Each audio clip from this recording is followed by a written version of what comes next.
with a roll call. Starting with Greg Fossum here. Steve Johnson here. Wendy D. Gattano here. Jennifer Rusk, present. Mary Rose Spalletta, present. Bill Beach, Council Liaison, present. Austin Gilchrist, Fort Myers Beach Harbor Master, Liaison, present. All right, thank you for being here, Austin, filling in for Chad. We certainly appreciate it. Is there a motion to approve the agenda? I make a motion to approve the agenda. Second. All right, so Wendy with the motion and Doc Fossum with the second. All in favor? Aye. Hearing no one opposed? Any opposed? Okay, we'll move along here. So approve the previous meeting minutes. What I propose is that we've got the July meeting still, that meeting minutes outstanding. Yes. And I know there's some amendments that need to be done for that. So are there any corrections suggested for those? I thought Rose had some corrections, and that's why but I don't know what they were. You know what, it's a possibility those were communicated to the environmental project manager, so. I think so.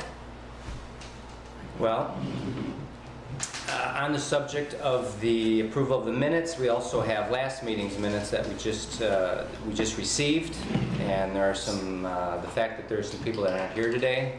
And I'll be honest, I've not read them. I just got them this morning I haven't either. at 9:10, Exactly. and I was still on the beach. So I'm going to make a motion that that we carry forward the minutes from the July 12th meeting, as well as the meeting minutes and those for July 12th to the next meeting. I'll second that, Steve. All Spalletta right. seconds. Oh, any opposition? Okay, then motion carries unanimously. I also maybe make a recommendation. You know, the minutes are distributed by Eva Skokalski, and I maybe make the suggestion to Chad that we just have Eva send those directly to us. That would be grand. I mean, if that's you know, okay with the town. I think that we'd have much better success being able to review those and keep them timely. So let's move on to public comment. We have some public here. Are they here to comment? Absolutely. All righty. Well, we don't get a lot of public comments, so we will move forward here and try to organize this. So please, in order of preference, stand up and state your name, and I'll have Vice Chair here time it for you. Okay. Let me get back here. So, Closer to the mic so we can hear you. close to the mic. Okay. Good morning. My name is Becky Weber. I live at 266 Curlew Street on the beach. And what I wanted to talk about are a couple of issues, and I'll be quick with them. One is that we understand that the Beach Theater is requesting 5 boat slips.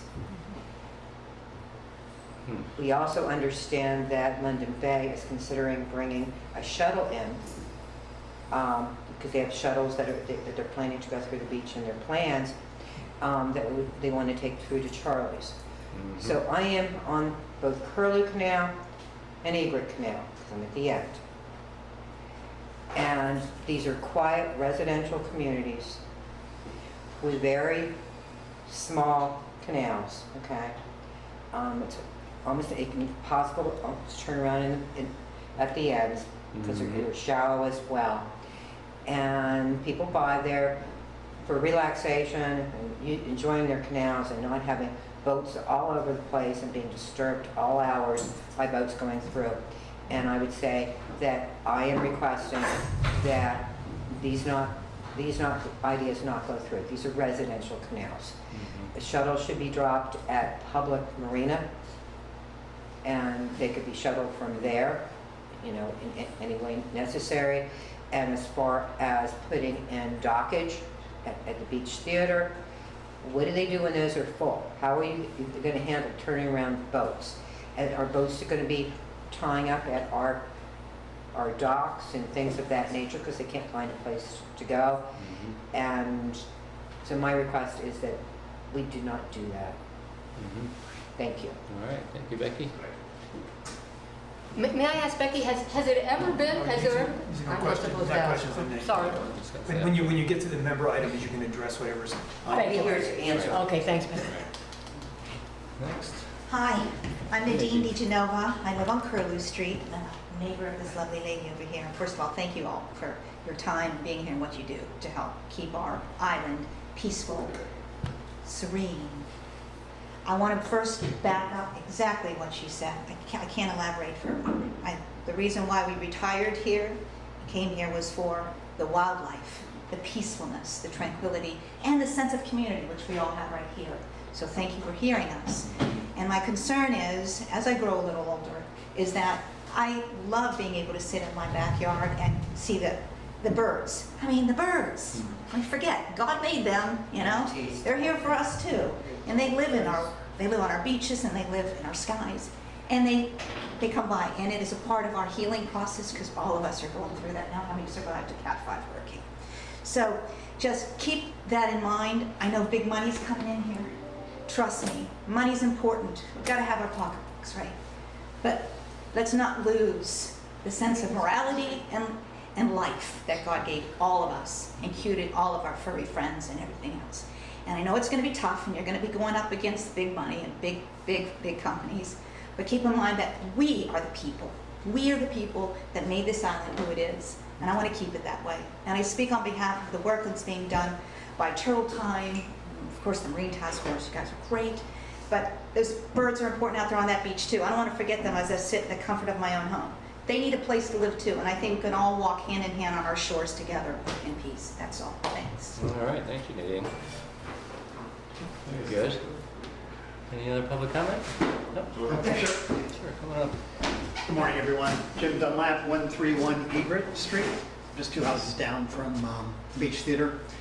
I've been involved with the post-mangrove removal stuff with them quite a bit now, including dealing with the Florida Department of Environmental Protection and letters to council, of course, and I testified with the magistrate last time when they had the hearing when the folks were there. I guess my point is to clarify, when I dealt with DEP, they were very clear that they put a seawall in, they don't care about the mangroves. It's an erosion control thing for them, that trumps everything. That's why I went to the magistrate hearing, which is true, and it does trump the town's ability to influence that. However, and I brought this up to the Old Town attorney, because those were removed without permission and not in advance of requesting the seawall, it goes back to the town. And the town mitigation ordinance is very strong about how it works, 3-for-1 plants taken out, etc. So I just want to get that back on the record. You all can report when you do back to the council about this is an issue for the neighbors. The sight lines are changed. It's windy, it's dirty, it's noisy, it's got all the aesthetics in, as well as the wildlife habitats are gone. So I just want to make sure any influence we can all have together on getting the mitigation done so that canal is restored to at least what it could and should be. Because obviously the theater can do what they want to do in their own property, but they also took out town property, mangroves, etc. So there's a lot underway right now, and this hasn't been resolved. There'll be additional magistrate hearings that they have to testify at. So I think someone ought to be both involved with that from this group and show up that day. I clearly will be, and I'd like to keep that above the radar for everybody. Okay, well, Okay. well said. Thank you. Mr. Donald? Oh, well, I got it. Good morning, everybody. Thank you all for all the work that you do. My name's John McLean. My primary residence is at 237 Egret Street. Currently, I'm living on 226 Del Mar while we rebuild Egret. Really, to reiterate what everybody has said, the canals are incredibly narrow. They're very quiet residential areas. I live about 4 houses in from the bay, and I cannot turn my boat around. I back my boat out of this canal. There are some areas where if you go further down, you can actually flip your boat. It's not a huge boat, 26.5 foot. Single motor, so it's not as maneuverable as, you know, a dual motor. But there's some areas that you can, but those are the only places where there are not docks on either side of the runway, or on the canalway. So I've watched Cito come in, and these people are the best. They can run anything, and they'll run with 2 boats going side by side, tied together, and there is less than a foot on each side of those docks when they're going down that runway. So I would just implore you, for the reasons that have been stated, but also you know, quality of life, I just don't think it's appropriate that these residential communities be subjected to commercial traffic. Thank you. Okay, well said. Thank you very much. John McLean. Okay. Any other public comment? Nope. Not seeing any. We'll move along on the agenda.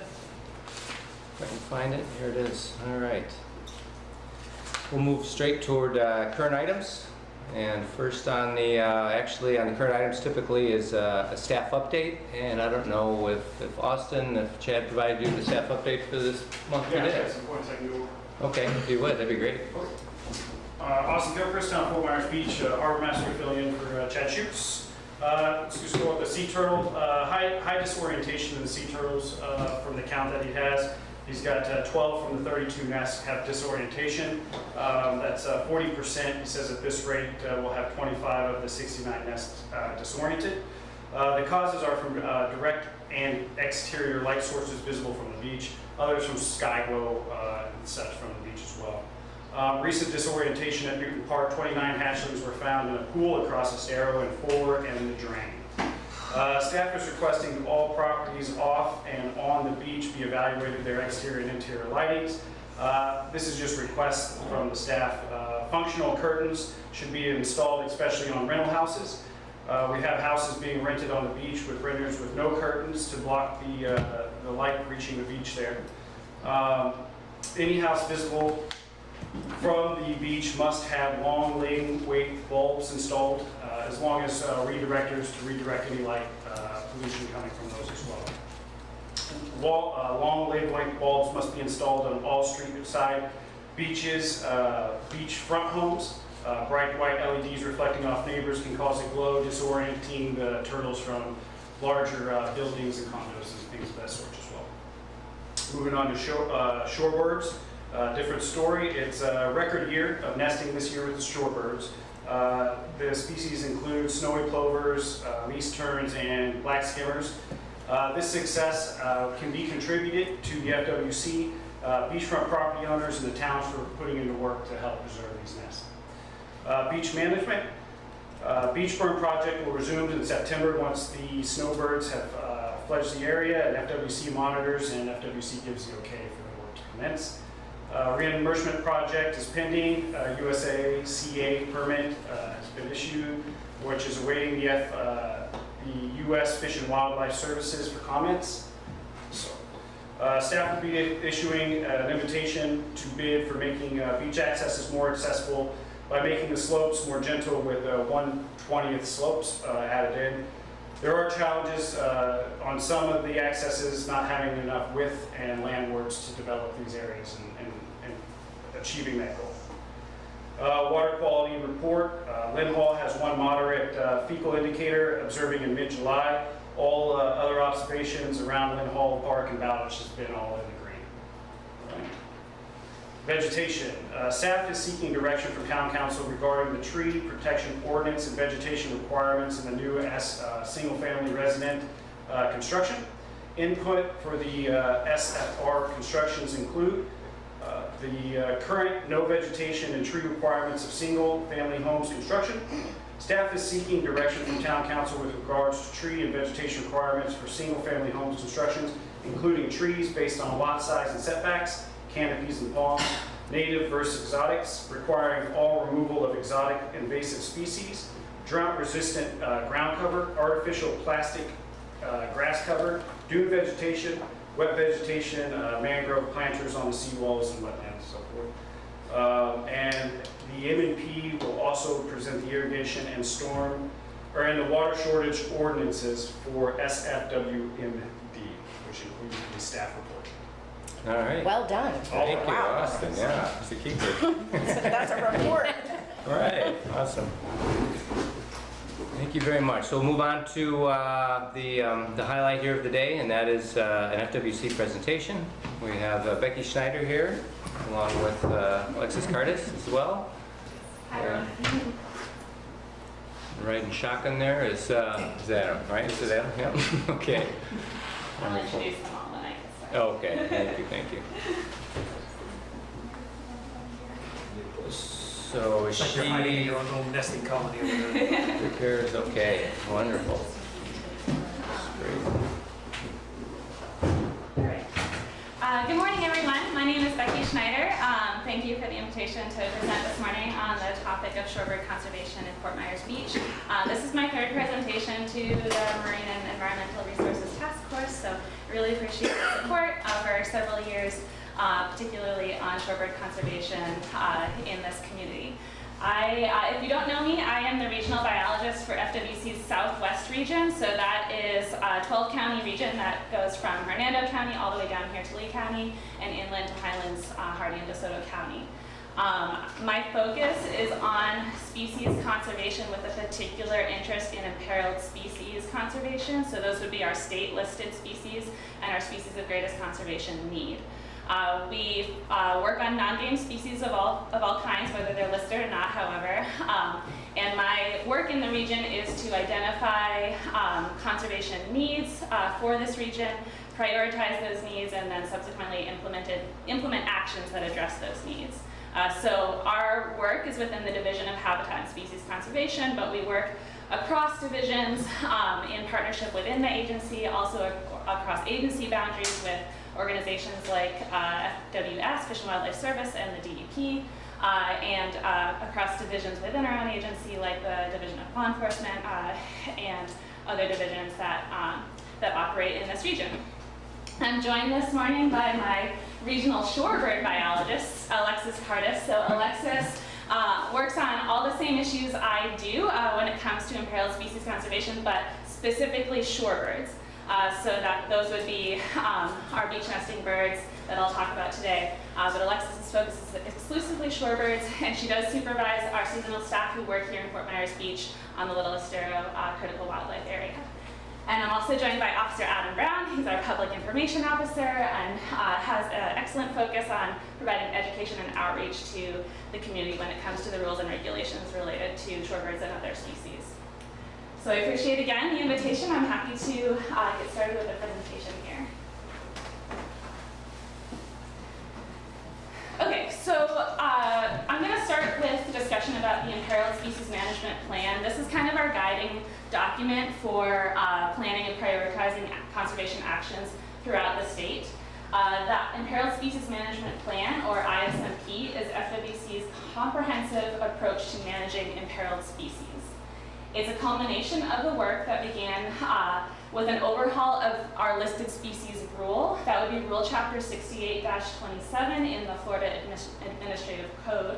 And after the rule changes took place for 68A in the year 2010, staff evaluated the currently listed species to see if they met new criteria in that rule change, and then wrote species action plans for each species or group of species. So the ISMP is all species, and then within that, every species identified has an SAP, Species Action Plan. So while writing those SAPs, it became clear that there were elements that were common to multiple species that needed a unified approach, so species that share similar ecological or life history strategies. The ISMP is an umbrella plan. It was approved in 2016, and it outlines relevant laws and policies for imperiled species conservation and groups actions identified in the SAPs, the SAPs, into integrated conservation strategies. So like I said, the plan was approved in 2016. It addresses 39 state-listed species and 21 species that were recently removed from Florida's endangered and threatened species list with that rule change are still included in the ISMP as species of greatest conservation need.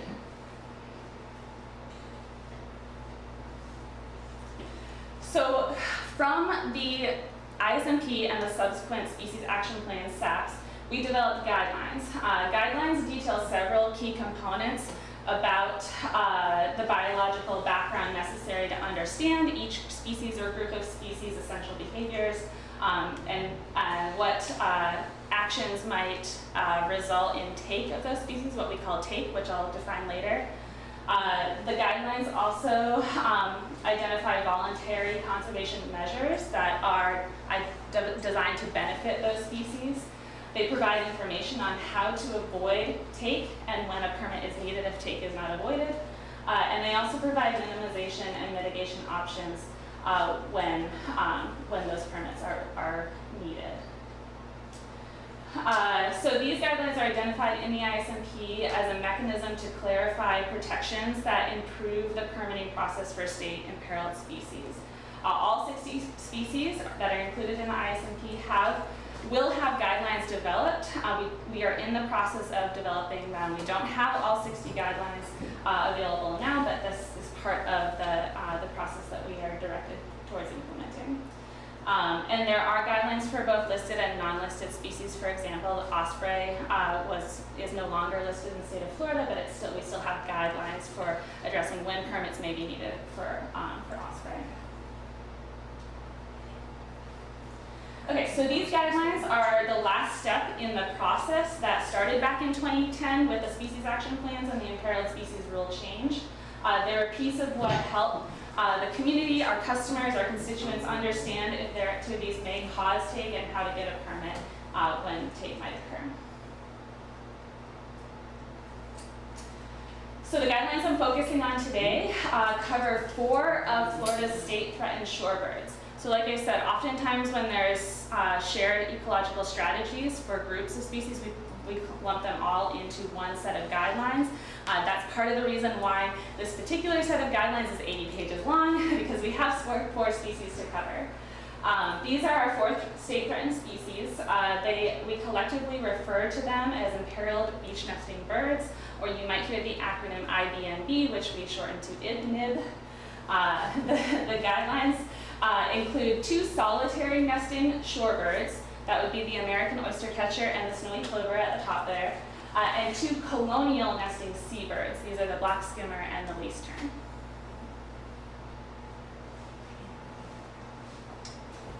So all of these species nest primarily in open coastal habitats such as beaches, barrier islands, spoil islands, and shell rakes. Though they also nest on things like gravel rooftops and occasionally even on sites that are cleared for construction or development. So they really are adapting to any sandy habitat wherever it exists, especially in the absence of available natural habitat on the coast.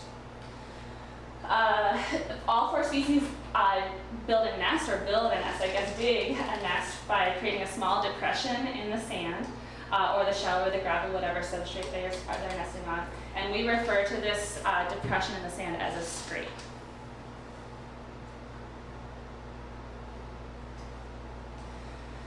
I'm not going to go into statistical detail about why each of these 4 species met the listing criteria for state threatened status, but I do want to give you an idea of just how rare these birds are. For least terns and black skimmers, we have thousands of breeding pairs in the state. That sounds like a lot, but when you think of how many white ibis there might be in the state, these are not very high numbers. And for American oystercatchers and snowy plovers, we only have a few hundred breeding pairs in the entire state. And these are the most updated estimates, species estimates, based on our Florida shorebird database information. They are clustered in certain areas. You can see on the map, for example, the Panhandle supports about 80% of the snowy plover population in the state of Florida. And as you can also see on the map, the only other place in the state where snowy plovers exist are here in Southwest Florida, mainly in Lee County. So the amount of blue in that map all the way over on the right is the concentration of pairs. So we have very few snowy plovers in peninsular Florida anyway, and most of them, as you can see, are either Pinellas or Lee. And in fact, Fort Myers Beach is of particular importance for all 4 of these species. It's the only location in the entire state where each one of these listed species nest. Literally right here in your backyard, we have all 4 state-listed species nesting, and we also have additionally 1 species of greatest conservation need, that's the Wilson's plover. So when we think of our imperiled beach nesting birds, we think of those big 5, these 4 plus the Wilson's plover, all nesting here on Estero Island.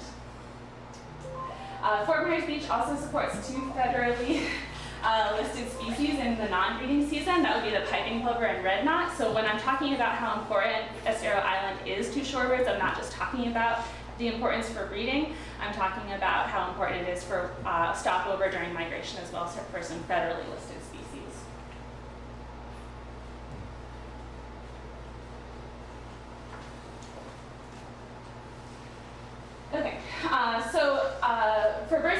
nest on Florida's beaches.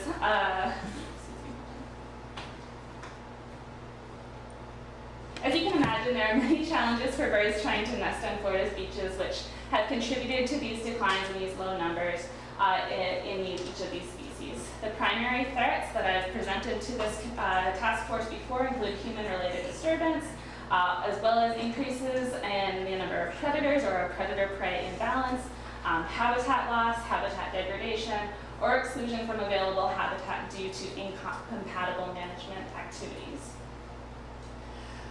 We employ a variety of management strategies and approaches to try to conserve them where they are persisting. For example, posting is our bread and butter when it comes to beach nesting bird conservation. We also engage in education and stewarding, predation management in some cases at nesting sites, and habitat restoration or creation. We also clearly need to use regulatory and enforcement approaches, which is precisely what these beach nesting bird guidelines intend to clarify, is when those regulatory approaches are necessary.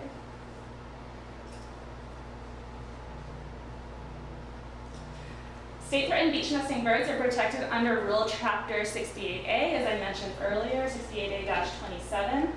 This is in the Florida Administrative Code, so they are constitutionally protected. The rule states that no person shall take, possess, or sell the birds, their eggs, or their parts without authorization.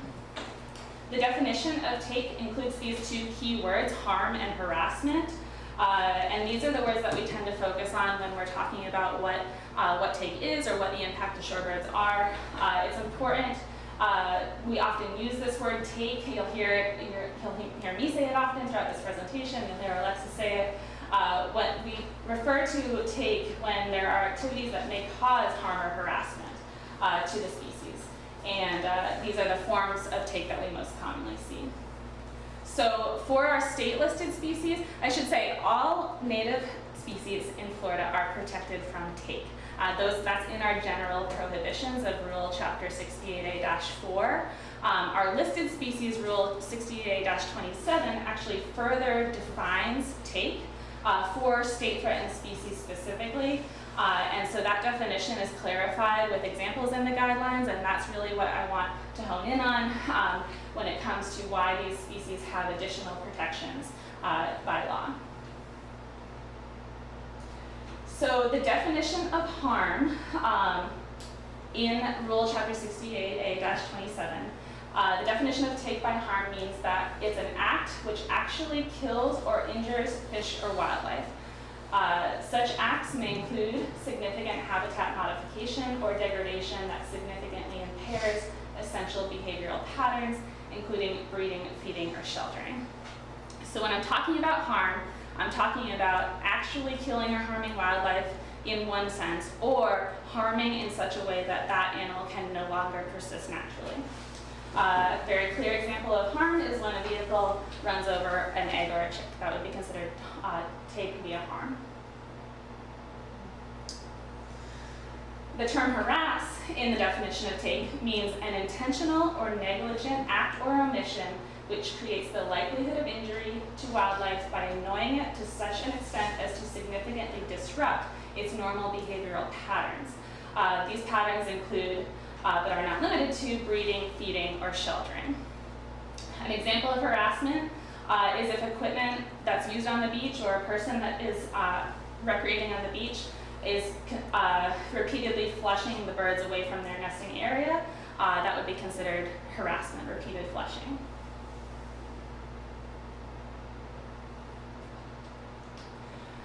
So given the variety of different activities that occur on Florida's coasts, conserving Florida's beach nesting birds is very, very complex, and it always will be complex.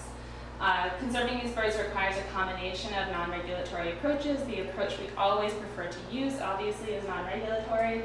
We've been implementing those approaches for years with education, outreach, and posting. These include strategies in addition to those like stewarding and, as I mentioned earlier, targeted predation management. The regulatory approaches also play a role when necessary. For example, in the absence of the guidelines that I'm discussing with you today, we have been evaluating and issuing incidental take permits on a case-by-case basis for all of these species. So although the guidelines are new and are here to clarify when a permit is needed, the permit itself is not a new concept, and we have been issuing permits whenever take is unavoidable for these species. The guidelines were developed by Wildlife Diversity Conservation Section staff, which is my work group within the Division of Habitat and Species Conservation. We had input from many collaborators across divisions and sections within FWC, and the process started in 2019. So it has been a multi-year process. And after these multiple years of public engagement, workshops, revisions, and FWC commission briefings, the guidelines were brought to the FWC commissioners for final approval last year in July of 2022. They were approved. This was a two-stop process, so the first presentation to the commissioners was a few months prior to that, and the final approval in July 2022 meant that the commissioners, as our public trust agents for the natural resources in the state, agreed that we were going to move forward with implementing these guidelines. They were approved with an effective date of September of this year, 2023, which is why I'm here today in August, to allow staff to develop a framework for actual implementation. So over the course of the past year, we have been doing as much as we can to engage with the public about the implementation process. That includes in-reach as well as outreach. So we also have been engaging with internal staff on how this implementation process will look. Because of the number and variety of stakeholders in the coastal environment, we did engage with a variety of those stakeholder groups to the best of our ability. Some examples are presenting at the Florida Chamber of Commerce Environmental Summer School in 2020 and 2021. We also did a presentation at the Florida Shore and Beach Preservation Association Annual Conference in 2020. Staff provided a public update to the commissioners in advance of the final approval, like I said, in May 2021, when a draft of the guidelines was presented. Staff also conducted broad stakeholder engagement during public comment periods when these guidelines go in front of the commission in the form of draft, and then there's a period of time before they are finally approved that is open to public comment, and so impacted stakeholders can submit comment during that period. During the public comment period, there were 4 public workshops, and we also advertised the public comment period through the Florida Administrative Register, Gov Delivery, and various emails to stakeholders, news releases, and social media where we could. So we did try to cast a wide net. There's a lot of coastal residents in the state of Florida, so we know that we may not have reached everyone, and that is part of this belonging implementation process. And the implementation process and stakeholder engagement will, of course, continue into the actual effectiveness date after September. The species are still protected under Chapter 68-27. They always have been, or at least since 2010. And FWC continued to issue permits on case by case, even now during the 2023 season, during that kind of transition period before the guidelines were truly effective.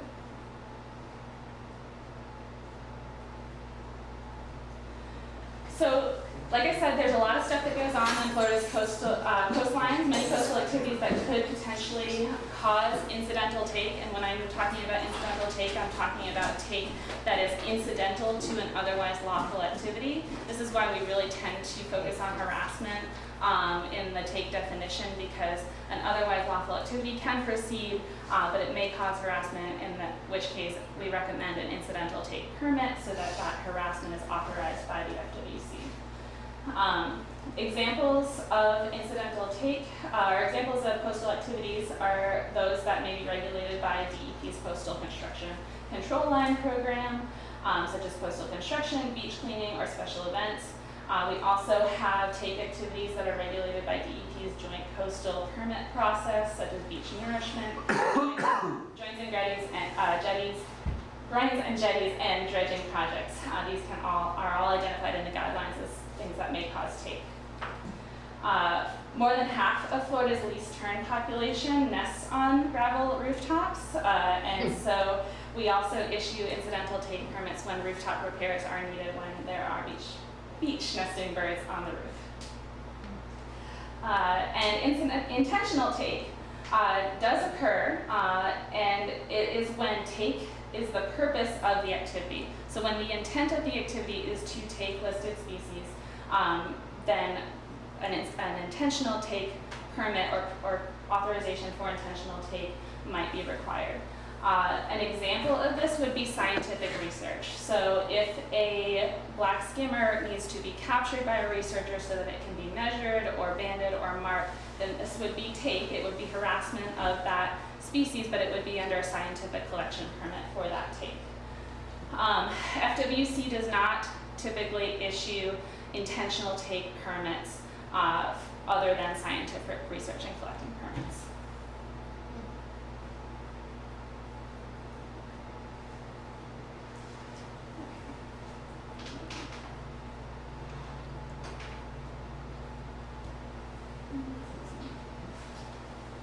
Okay, so beach cleaning is an activity that is identified in the guidelines as causing take either by harassment or potentially by significant habitat modification. This activity in the guidelines was removed from the standard mitigation and minimization measures that are outlined. So basically what that means is that when beach cleaning is to occur and take is unavoidable, take likely by harassment is unavoidable during that activity, the permit will be considered on a case-by-case basis rather than a standard blanket mitigation measure. We will continue to develop permitting framework for future revisions of the guidelines for beach raking because it is a very common activity. So although we could not fit it in the standard framework for this iteration of the guidelines, we do plan to continue working on that and make sure that it is addressed in a future revision. So for the current iteration, beach cleaning is a case-by-case activity. So I want to be very, very clear, it is not exempt from permitting, it is considered case-by-case, and it is identified very clearly in the guidelines as an activity that will cause take, so it will require a permit. So as I said, if avoidance is not possible, then we recommend permitting. Obviously, before going the permitting route, we work as regional staff with customers or stakeholders to identify possible avoidance measures. And avoidance is in the best interest of everyone involved because it means that no take occurs. Obviously, that is what avoidance, is the definition of. But it also means that the customer does not have to go through the permitting process to receive an incidental take permit. So when FWC issues an incidental take permit, those issued permits do have to provide a conservation or scientific benefit to the species within those permit conditions.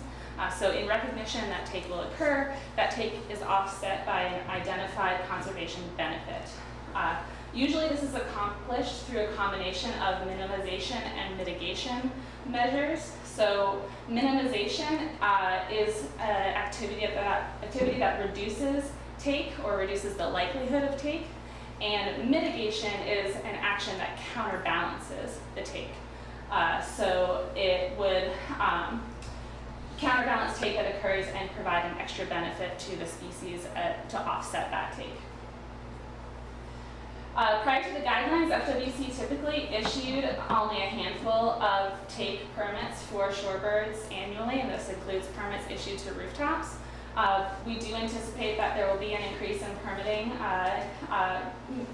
depending on what kind of projects are identified as being, as for take to be unavoidable. Let's see, so we are estimating at this time an average of 10 to 25 permits per year, which sounds, I confess, much lower than I think it will actually be. And most of these permits may be the result of interactions with CCCL permits, and I know that there are a lot of beachfront property owners in Fort Myers Beach who are under a CCCL permit for activities that they might be doing on the beach. The reason for the increase in permitting isn't necessarily because there's an increase in activity that is causing take, or that there's any change in the definition of take in the guidelines or how take is considered. It's largely due to the increased awareness and the clarity in the guidelines that on species regulations that that are provided to the customer.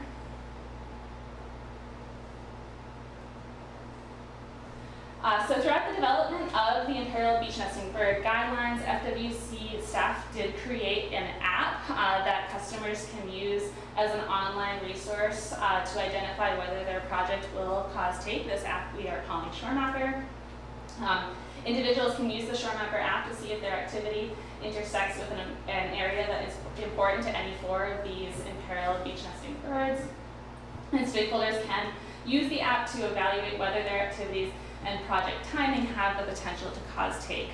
So it's a GIS app in which the customer, the potential permit applicant would be drawing a polygon around where the work that is intended to occur, and wherever that work may intersect with the presence of historical nesting areas or documented breeding sites, then take is likely to occur.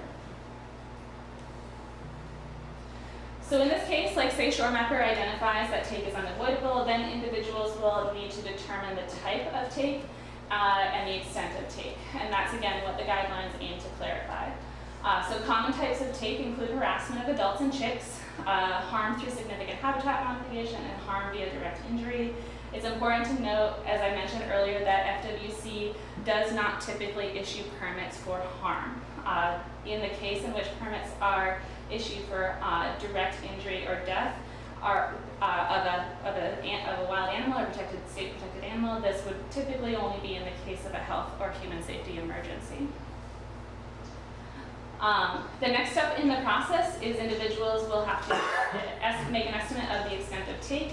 The extent of take is measured for the purposes of the guidelines by the number of pairs that are subject to harassment per square foot, or number of pairs subject to harassment in the case of harassment, and in the case of significant habitat modification is evaluated by square foot.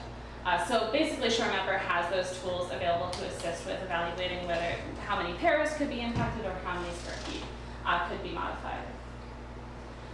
Individuals will determine the minimization and mitigation measures necessary for an incidental take permit.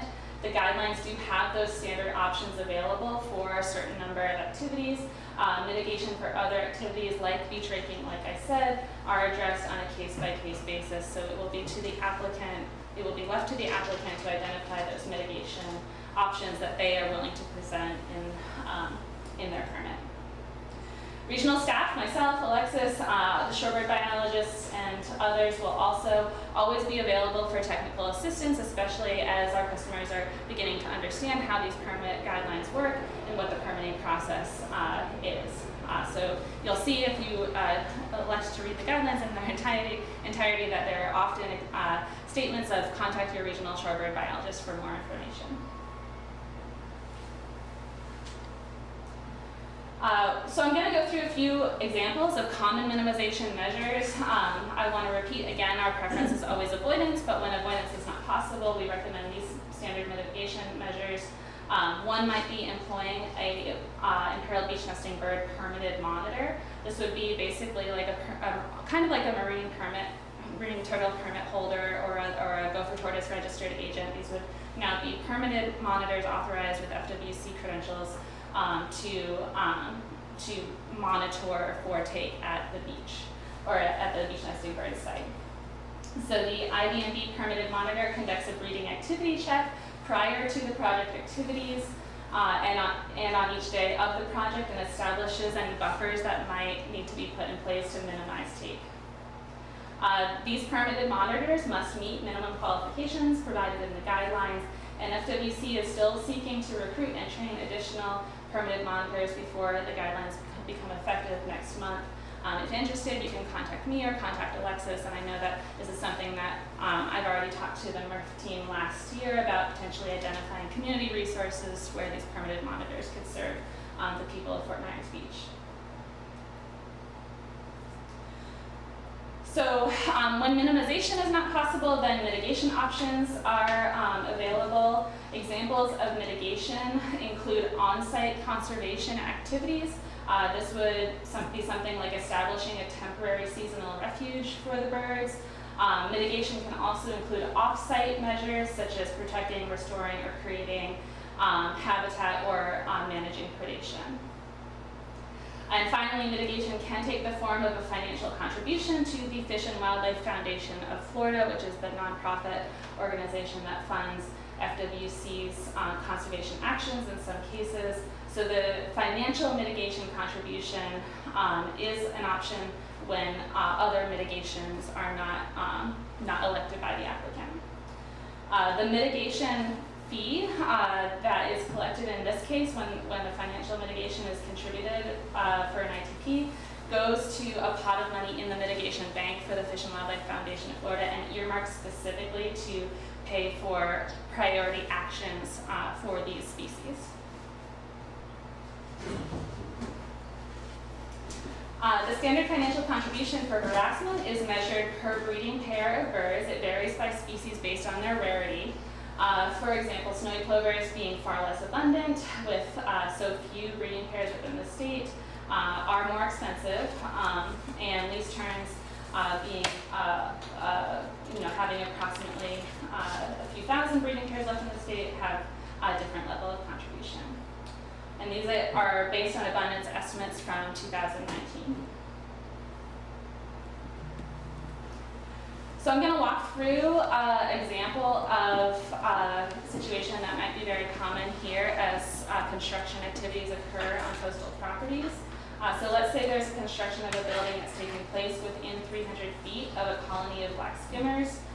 In this case, the applicant will use ShoreMapper to estimate that here roughly 20% of the colony will be impacted, so that's that overlapped area. And this comes out to a total of 3 breeding pairs for this particular colony, so the mitigation calculated per breeding pair is a total of $810. The financial contribution for significant habitat modification is measured per square foot rather than per breeding pair, and it varies on the importance of the site. So we have 3 tiers that demonstrate the relative importance of that breeding site. The tiers are based on how many breeding pairs used that site historically. So we have a preceding 5-year record of information in the Florida Shorebird database, and the relative importance based on the occupancy of that site is how to evaluate the tier. The financial contribution also varies by the type of impact. So direct impact includes habitat, say that was habitat removed by the project, and indirect impacts occur when the habitat is rendered unusable or less suitable as a result of the project. The cost of the financial contribution is based on habitat restoration and habitat creation project quotes.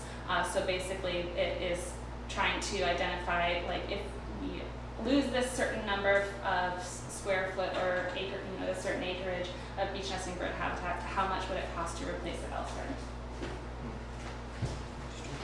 So here's our example of significant habitat modification. Let's say that a permittee is building a single-family home within 300 feet of a Tier 2 recent breeding site for snowy plover. Using ShoreMapper, the permittee discovers there are no direct impacts, but there are 77,000 square feet of indirect impacts to snowy plover breeding habitat. So using the guidelines, the permittee calculates the mitigation necessary to provide a conservation benefit, and in this case, it's just under $12,000. Activities with direct loss of breeding habitat and projects with a larger footprint will be more expensive.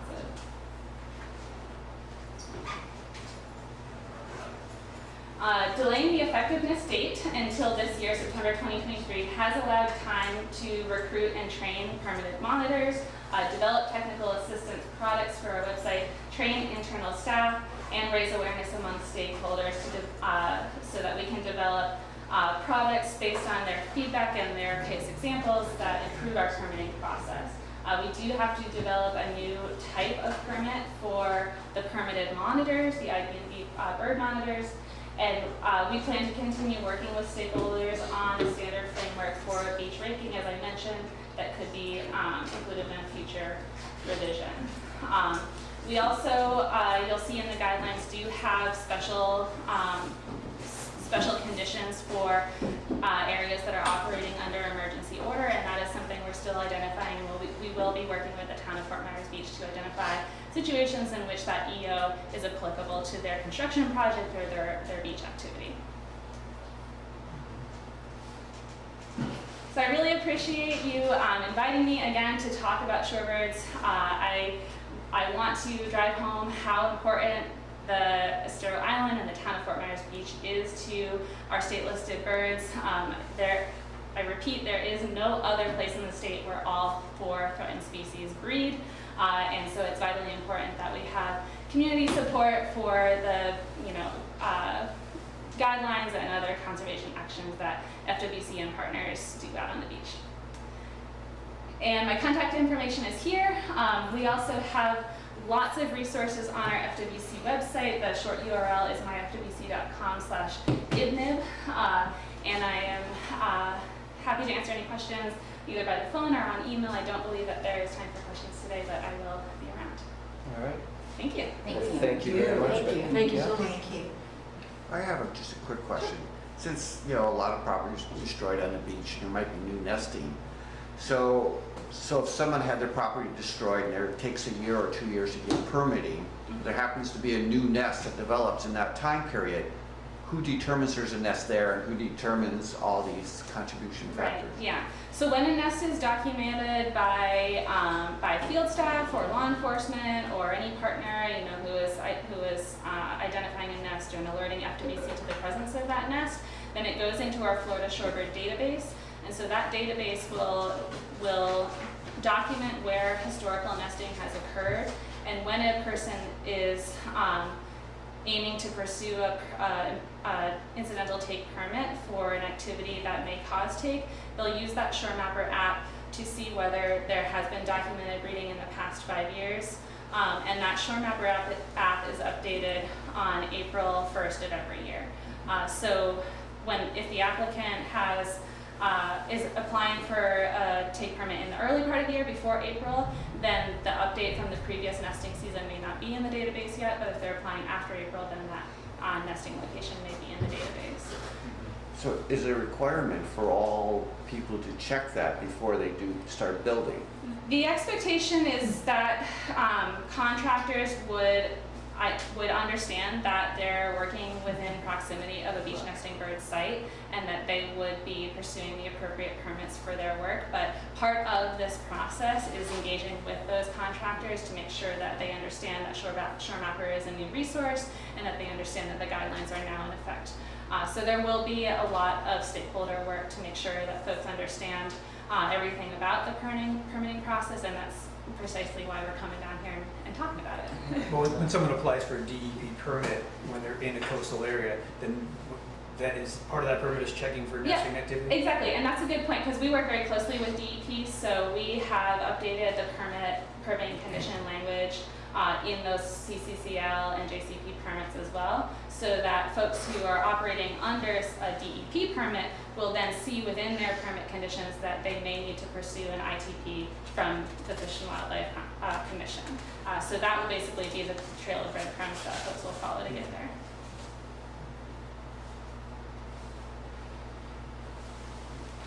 Are those fines a one-time thing? Like if somebody builds a house and that house is there for year after year after year, influencing everything. So is it a one-time fine? So the existence of a house isn't take, right? So No, there's but if someone builds a new house and they're within one of those perimeters, right, so it will have an effect. right, So we figure out their fine is 20 grand. right. That's a one-time fine? So the construction activity of building that house would be the take via harassment or significant habitat modification.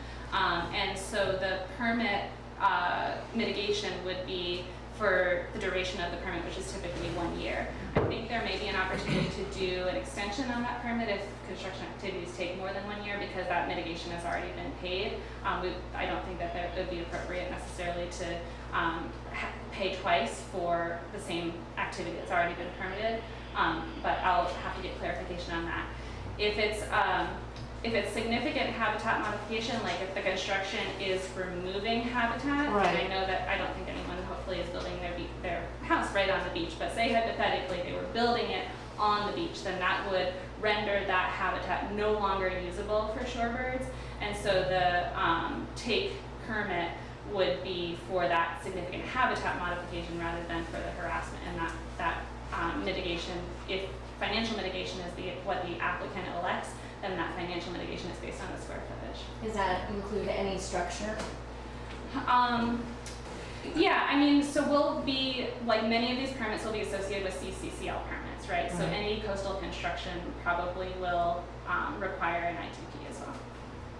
Yeah, Becky, timing that would be important, correct? I mean, because if it was during the nesting season, you have both harm, or you have the harassed portion of it, correct? And if it's non-breeding season, non-nesting season, then it's really just the Right. habitat modification. Right, exactly. I'm glad you bring that up because avoidance is, one key avoidance measure that's identified in the guidelines is doing the work outside of the breeding season. So if conducted outside of those dates, which are September 1st through February 15th, then no permit is necessary because no take is occurring. And I know that we've been working closely with Mike Hoff about potential avoidance measures for some of the bigger projects that are occurring here. So avoidance requires no permit. If it is a project that is creating significant habitat modification, then the permitting process, the permit may be required for that loss of habitat that was previously used or rendered, or not, if not lost, then rendered unusable. I think that in most cases, in this community, avoidance is possible. Okay, perfect. Great. Thank you again. Well, good, yeah. Then Roy's happy to host you when you'd like to make a presentation. And again, as you'd mentioned, it's the third time, so it's, you've kept us abreast, at least from a community level, that this was forthcoming and that these guidelines were being modified and go live, I guess, in September this year. Thank you. All right, thank you, Vicki. Thank you, Alexis. Thank you, Adam. Thank you for having us. I didn't mean to box you in there, it's just not a lot. There wasn't a lot of parking in the lot, so you saw I parked right next to you, and I realized you're a big guy. I hope you were able to get out your door. Okay, perfect. All right, perfect. So we'll just go ahead and carry on then. All right, let's do it. So let's check time here. We've got actually Bay Oaks, or Vorcap, I'm sorry, is scheduled right after us, 11:30, so we're going to have to... What is it now, Steve? 11:06. Oh, it's 11:06. Yeah, okay. Yep, Talk so- fast. Thank you. Right, exactly. Thank you. So next on the agenda here is the vegetation ordinance that we really, Rose had requested that we were able to put the final touches on our recommendations. This will actually be presented at the M&P meeting on Thursday, is that correct? Tomorrow, right? Tomorrow, exactly. And I was, Chad had sent sort of some of the ordinances, and I was a little confused on some of what he had sent. We hadn't seen any of those, the Marco Island, the Marathon ones. Right. And I think maybe they were highlighted, they were maybe contributions that were to be discussed. I don't think we discussed those previously, and I don't know if he's bringing those to town council or not. I thought Rose had presented those to us at a previous meeting, and that's how she then drafted her recommendations. Right, were our collective recommendations along with those members that she sort of did some extra work above and beyond. The Master Gardeners, I think maybe, or the IFAS, the Native Plant Organization. But maybe I can frame this a little bit. I thought, what would be a good place to find out what was actually going to be presented? And I thought, let's look at the agenda package for the MFB. And so what I did is I printed out the 3 green sheets that support these 3 ordinance modifications. And the first one was the tree ordinance. again, maybe to frame this, as you recall, we were working on all of this collectively because the ordinances were contained in different, or the content for vegetation, landscaping, and trees were all sort of scattered through our land development code. And we were working on really reaching suggestions for modification. And then town council had requested, sort of accelerated the tree ordinance. I think it was actually Councilwoman Hassefras that had wanted to move that forward. And so the tree ordinance is going to be presented separately, and that actually has the redlined current ordinance with the recommendations for modification. So that's existing, and I think we looked at those and made those modifications. They're also listed in what I would call that single recommendation document that Rose Larkin had put together. That was our collective input, but that original document spread across both the vegetation / landscaping and tree ordinance. So it's still in that format. So that seems to be relatively clean. The attachments that were supporting that green sheet is the vegetation and tree recommendations. So that was the METRF vegetation and tree recommendations. And he also had included looked like a white paper really on reducing urban heat on islands, and it had a lot of information on sort of the benefits, I suppose, of having trees to reduce the heat on the island. So I thought that was good, and I guess that was for the benefit of town council to review that. So I think the tree ordinance is set. Good. Unless you have any input on that? I thought it was. Right, exactly. I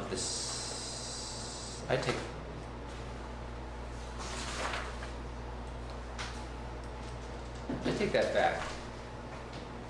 So that was what he had, so those two attachments are actually on the green sheet for requested motion to just discuss vegetation and tree requirements for single-family homes. So I'm not sure, do you guys recall why that would have been placed together? Well, what usually you do is you put it in the MEP to discuss, and then based on the discussion, you can be forwarded to a regular council meeting where things are voted on. Right, okay. Right, so basically he's looking for feedback on those two items for input in order to amend the ordinance. Is that correct? To produce that lined out ordinance, or that had the modifications, to then present it to council for potentially a first reading or feedback, correct? Okay. So that's the discussion, and those were the two I mentioned, that the tree recommendations, as well as the urban heating on the islands. And the other green sheet here was actually to discuss just updates to the tree ordinance. So that's a separate item above and beyond that green sheet, and the supporting attachments for that again were the vegetation, tree, and recommendations from town council. But also, as you may recall, we have seen the actual red line modifications in the tree ordinance. We all have had copies of that. We had worked with the language, and I was a little confused, but it almost looks like it also includes that there was a first reading for that, but we never had a second reading. Does that sound right in your? I don't know, it was odd because very there odd, was some yeah. confusion about, I think that the vice mayor was using tree ordinance when she meant vegetation, and vegetation when she meant tree. There was some confusion about what was what. Okay. Separate. So. But he also contributed a 22 private property rights to prune update to tree statute, which we hadn't, I don't think had reviewed, but I think that's legislation that's in place to inform the council on that. And then also he provided the 2019 invasive plant species list from the FLECC, whatever it was, Florida listing for that. And then the third green sheet, I think, is self-explanatory, and that was the Water Management District's request to update the town water conservation and water shortage ordinances, which I don't think we had really any input on that. That was a model ordinance suggested by the Southwest Florida Management District. And we're like one of the only entities that haven't approved it yet. So. Correct, yeah, in the county, I believe. So that really was administrative. So any input we have, we need to get to Chad quickly then to be able to provide it tomorrow, right? So, a concern of mine is I believe Advisory Board Member Larkin had provided some information to Chad, I think, I thought she- separately. So I don't know if that'll be included, but one thing I do recall her saying is that there's a recommendation then when landscaping or re-landscaping, that it was 75% native, at least 25% Florida friendly, Correct. correct? Right. So I'll make a motion that we inform the environmental project manager that there is an inclusion to our recommendations, to include that recommendation of including 75% native and 25%, a minimum of 75% native and 25% Florida friendly. And I'll second that. Did you just move the motion? Yep. I'll second.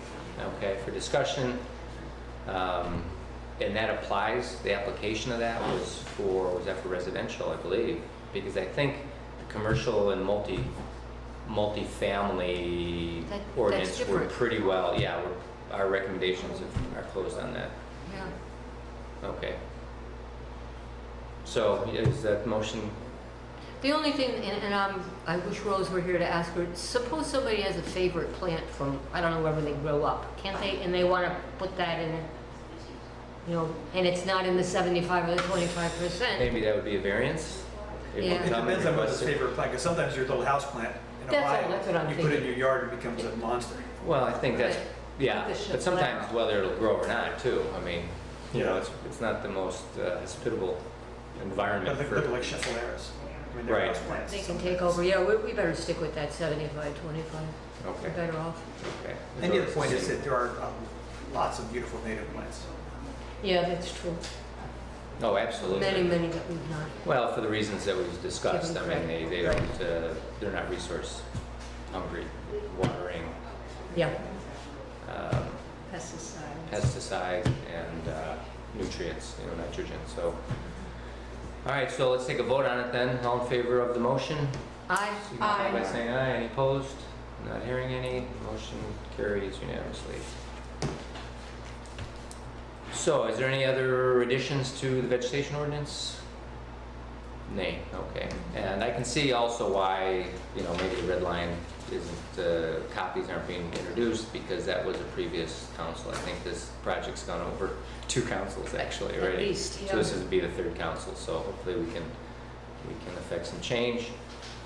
So moving along on the agenda, next up is the shoreline spotlight article. I did receive yours. Yours should be published, I hope, any day. It's been submitted and, no, but I would say, I think there's an edition coming out tomorrow. Let's hope that it's there, and then we've received Good. yours. Mayor Rose, and so if I was to review the list here quickly, I think I might be next, but Mayor Rose, yeah, for September, I'm responsible. October, Doc, you're on deck, and Rob is in the hole for November. All right, so that's great. Council report update. There was the advisory board did make some motions for an update. Those were done on Monday, and one was I think the UFI FAS award as requested by the advisory board. I did present the plaque, not to the council, but the fact that they contributed to Lee County's chapter receiving it, and also then the second was the correction of the record. So moving along, members' items and reports, if we can. Dr. Fossen? Nothing. Nothing to report. We'll go this way here. Yeah, no, you're I'm not a member. I know, but I know you like to talk. I was going to talk about the turtle disorientations. Now, Austin has given us the information, but I just want to reiterate, there are to date 12 serious disorientations regarding turtle hatchling nests. No, actually 11 regarding the nests, one of them with an adult female who was disoriented by the light and ended up spinning around in circles and wasting a lot of her energy. The other 11 were nests that on Hatch were disoriented because they went towards some lighting on the boulevard or on the other side of the boulevard. And this is certainly the most since we have been monitoring turtle nests on Fort Myers Beach, which is about 35 years or so. This is probably the result, another of Ian's effects, in that we have no barriers between the Gulf and all of the myriad lights that are too bright. Scattered, yeah. So we certainly, if there's any way we can get a handle on this, we need to do it, because at this rate our statistics are terrible. And that's all that I want to talk Who about. put the black plastic on the nest near Madeira? The lined up, yeah, Silk turtle screen. time did that, yeah. Is that an experiment, or is that, No. they just thought there was more lights there? I was just curious. There was a whole thing with that where I guess there was some suit brought that if you put a barrier around that isolated the properties and they could do whatever they wanted with lighting. So for a while, the turtle time was not putting the black plastic sheets up. But we have a nest right near our entrance that has black plastic. I was just wondering why. Right. Oh, Yeah. to block, to hopefully In send an attempt to a... block those lights, Oh, so that is, yes, more lights than normal. right, Are the lights the street lights or the house lights? both. And Well, the street lights now are amber. Side street Yeah, lights, you side can street. see some that. of the Side street lights streets are are amber. still The, bright. the And they're side streets are not amber. Correct. Yeah. So So is it that- side streets? And, Yeah. and homes And- that were once 5 down are now basically seen from From the the rack beach, line. yeah. I agree. Is Chad running the beach and recording the violations and trying to do something about it, or has that been suspended since he, We don't know, I think he is, People are still reporting. yeah. but is Chad doing it? I assume it's usually part of his duties. Yeah, But I don't- Chad, I can confirm, yeah, he is. I don't know at what level or what his performance measurements are as far as Well, I know that yesterday's enforcement, disorientation, but I think that's part of it. they went, there were 29 swimming in the swimming pool at Whitecap, which is on the opposite side of the boulevard. And that is not a new swimming pool. So whatever lights are there are not new lights. They've been there. Mhm. And the fact that they disoriented turtles after all these years is just shame on us. Just absolute shame on us. And a year ago, there's probably lots of vegetation and Right. buildings that sheltered them, Yeah. and now you're not getting that shielding. Not at Yeah, all. but that, just to comment also on that silk screen that was put up, actually, that was requested from the FWC. It's not normally allowed, but for that particular situation, it was permitted by the FWC to take care of that. And I don't know if there's any other spots on the beach, but Did it work?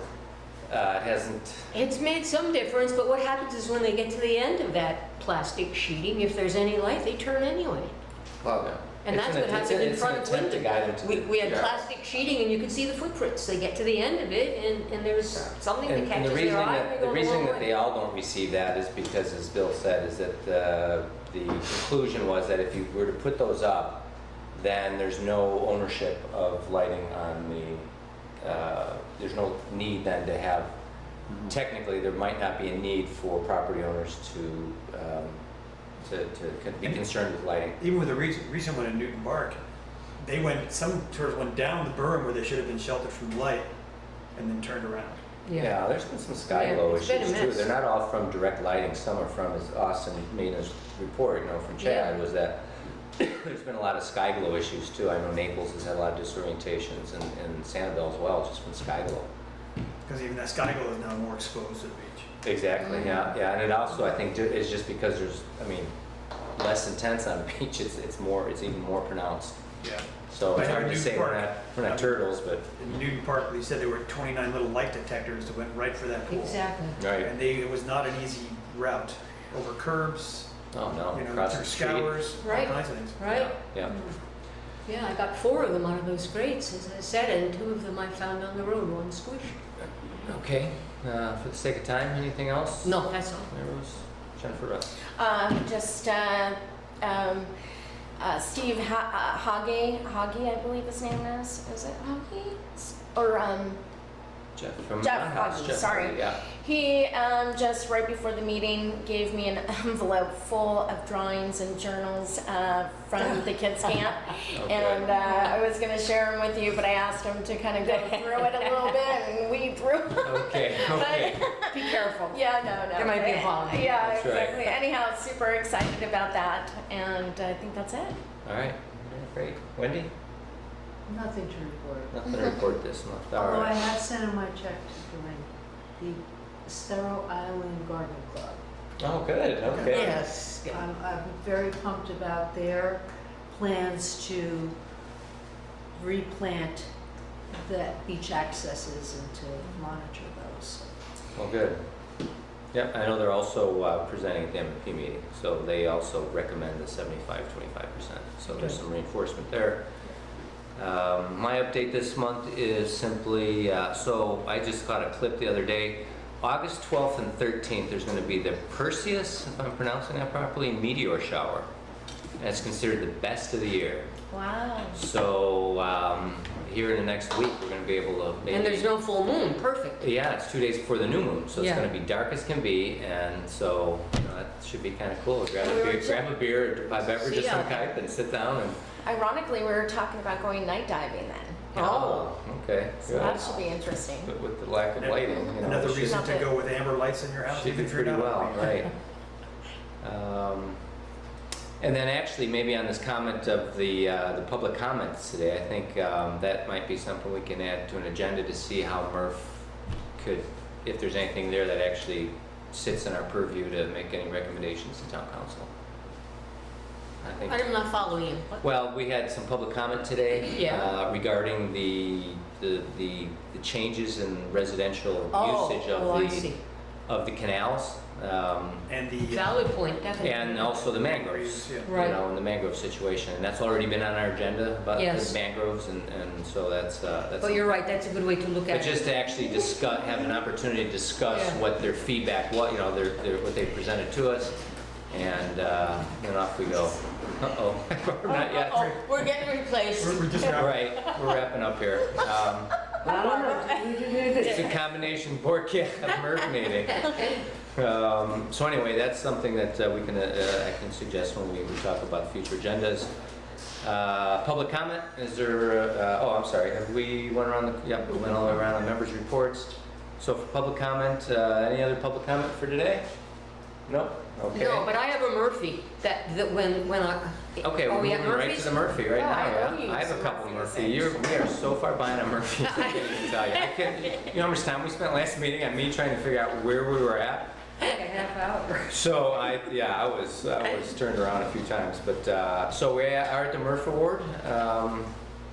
So you have a new one? Are you gonna Yeah, my nominate new one is a young man, a teenager, who was instrumental in the yesterday's turtle disorientation. He's the one who spotted the turtle on the road. And so I have a photo of him holding up that turtle, and then he helped me look for all the other ones when we found them in the grates. Is this Nest 38? I think it was 30 feet, but I have to check the number. I'm not good on the numbers. Okay. But I don't have permission from his parents yet, so although it's a suggestion, if it goes, I have to contact him. Okay. I just have his photo. And but just for a comment too, with it, I heard some people were very impressed with your prowess in getting down into the grate. and digging out I turtles. didn't know my hand would fit in there, but I only have one bruise from it. And we got live turtles out of it, so it worked. All right, I actually have a couple as well that we can, I can nominate, but we still have a bank of them. Oh, good. I have two. One is Rick Warren. We got a call that there was a turtle found at the boat ramp behind the mosquito district, where the barge traffic is unloading all of the debris from the mangrove islands and out in the bay. And I thought, oh, it's probably a freshwater turtle, but sure enough, it was one of the two, I believe, that you were looking for that was disoriented from a different nest. That's right. So that was kind of Wow. exciting. We found one of them. So he is here helping, you know, as a boat captain for Overboard Charters out of Englewood, and he pursued it and helped save one. And the second one is Lisa De Palma, who is a volunteer for Crow, and she's still that's been diminished, the people that have been on the island have been able to Right. help, and helped net a cormorant that was sick and ended up, I believe, having to be euthanized, but came, captured it, and brought it to Crow. So there's 2 there. I've actually, just if I could say something about Lisa, I remember the first time I met her, I was trying to rescue a pelican, and she, no fear whatsoever.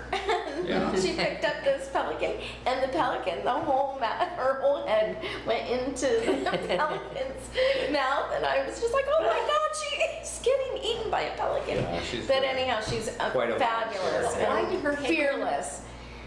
The pelican just was Oh. angry, Yeah. pissed off. Okay, so again, for the sake of time here, let's, if we can, we've got also Community Foundation still in the bank, Patty Smith still in the bank, Vet Practice still in the bank. I've got, I mentioned Rick Warren and Lisa Palma, and we have one that's not quite in the bank. There's got to be verification on yours, right? That's right. Consent, I should say. So are there nominations for this? I would throw up this Rick Warren just as a nomination. Sure. For this month's, but again, if there's anybody here in the bank that you'd like to move forward, Well, not this month, because we still have 2 that need to be, written the up. 4, yeah, that I owe you. Yeah. So maybe I'll make a motion that we don't even choose a Murphy this month, since we have 2 that still have to be published. Yes, And we'll save them? we'll save them in the bank. Bank them up. Agreed. Okay. Richard I Murphy. second the motion. No, I made the motion. You I may- second the You motion. second the motion. Discussion? Opposition? Okay, motion carries unanimously. So I need those, so if we want to move forward. Yes, sorry. Okay, no, that's no problem, no problem. So set agenda for next meeting. We've got a staff update, which will be permanent. I would say that we leave vegetation on, so we can at least recap what was discussed at the M&P meeting. Good idea. Whether or not we have to contribute to that anymore. Vegetation tree ordinance. And I hope I have a list of agenda items here. Unless somebody has one that they, well, I was going to throw on there, we'll just call it the residential canal. That's a good one. Mhm. Canal. About lighting, dark sky as well as turtle lighting, seems to be a big issue.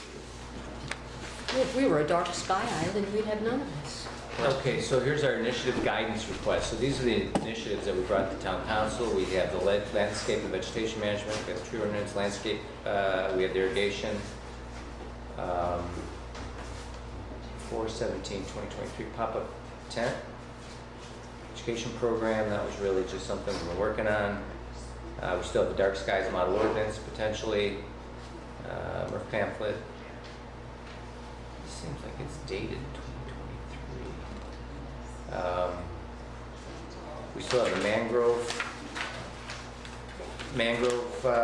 topic as well, just to see if there's some way we can help maintain the mangroves on the island without just mitigating every single one, and if there's anything that's potentially there. I think I'm missing a page, actually. I apologize for that. I'll find that. But I think we already have touched on a number of them. It's from 514. Oh, rebuild right beach accesses. We've done that. Rebuild right Bayside Park.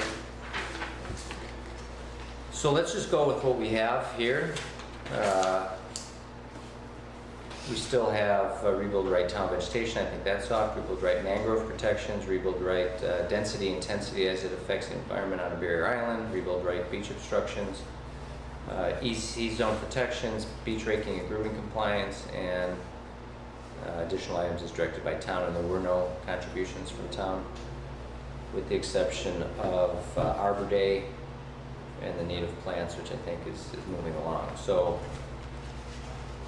is there any here that we should prioritize? We've got vegetation, we've got residential canals now.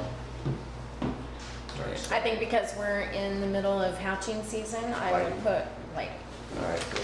Dark skies. Just put lighting, because it's all. And I think that would be slash lighting. Okay, so I think a maximum of 3 would be great, knowing vegetation should go quickly. We want to at least do a good job, so I guess I would just recommend that the members, if they can update themselves on maybe what's going on at the residential canals, be prepared, and so we're set. All right. Is there a motion to adjourn? So moved. Second. By Spaletta, seconded by Dr. Foster. Meeting adjourned at 11:34, so we hustled. I'll have to meet you with Good job. presentation.